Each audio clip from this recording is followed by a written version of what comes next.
Convention for the Suppression of Unlawful Acts Against the Safety of Maritime Navigation. The SUA Convention refers to the Convention for the Suppression of Unlawful Acts Against the Safety of Maritime Navigation. It is an international treaty developed under the auspices of the International Maritime Organization, IMO, to address the growing threat of terrorism and unlawful acts targeting ships and maritime navigation. 1. Background and adoption. The SUA Convention was adopted on March 10, 1988, in response to the increasing incidence of maritime terrorism, hijacking, and other unlawful acts against ships. The catalyst for the convention was the hijacking of the Achille Lauro in 1985, where terrorists took control of the cruise ship and murdered a passenger. The convention entered into force on March 1, 1992, after being ratified by the required number of states. 2. Objectives. The primary objectives of the SUA Convention are to establish a legal framework for the prosecution and punishment of individuals who commit unlawful acts against the safety of maritime navigation, to enhance international cooperation in preventing and responding to maritime terrorism and other criminal acts at sea, to ensure that perpetrators of such acts do not escape justice by exploiting jurisdictional gaps. 3. Key provisions. The SUA Convention defines specific offenses and establishes legal obligations for states to criminalize and prosecute such acts. The Convention criminalizes a range of unlawful acts, including a. Definition of offenses: seizing or exercising control over a ship by force, threat, or intimidation. Performing acts of violence against persons on board a ship that endangers safe navigation.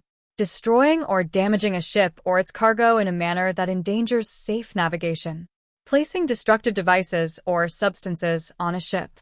Communicating false information that endangers the safe navigation of a ship. B. Jurisdiction. States parties are required to establish jurisdiction over the offenses when the offense is committed against or on board a ship flying their flag.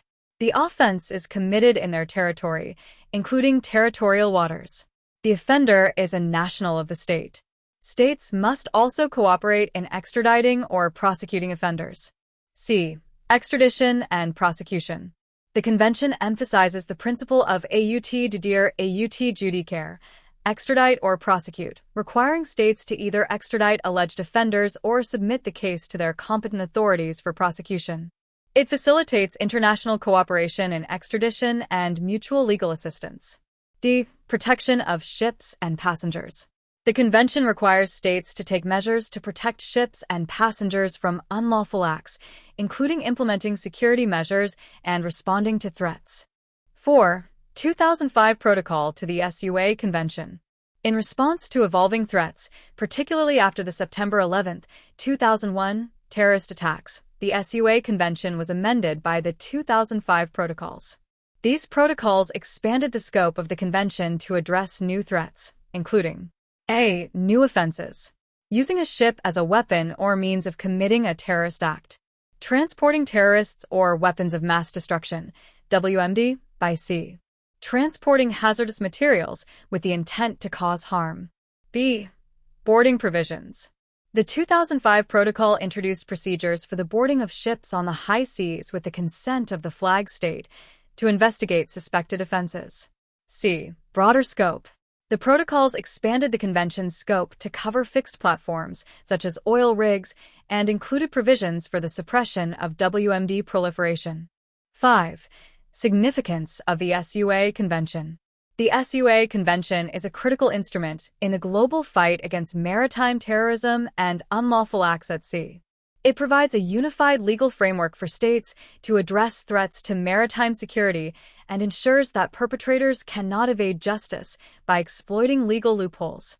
The Convention has been widely ratified, with over 160 states parties as of 2023, reflecting its importance in international maritime law.